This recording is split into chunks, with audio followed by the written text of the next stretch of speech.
कि किसी भी एटम में तीन फंडामेंटल पार्टिकल्स होते हैं।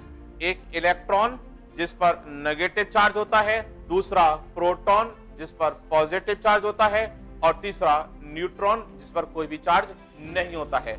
अगर इन तीनों एटम्स की, हम इस तीनों फंडामेंटल पार्टिकल्स की पोजीशन को अगर हम एटम में देखें तो एटम का जो सेंट्रल पार्ट होता है उसमें पॉजिटिवली चार्ज प्रोटॉन और न्यूट्रल न्यूट्रॉन होता है, और इसी के चारों तरफ डिफरेंट ऑर्बिट में चक्कर लगाते रहते हैं इलेक्ट्रॉन जिस पर नेगेटिव चार्ज होता है। जैसे जैसे प्रोटॉन की संख्या बढ़ती जाती है वैसे वैसे इलेक्ट्रॉन की संख्या बढ़ती जाएगी, और जैसे जैसे इलेक्ट्रॉन की संख्या बढ़ेगी वैसे वैसे इलेक्ट्रॉन जिस ऑर्बिट में होते हैं उन ऑर्बिट की संख्या बढ़ती है। लेकिन प्रत्येक ऑर्बिट में एक निश्चित संख्या से ज्यादा इलेक्ट्रॉन नहीं होते हैं।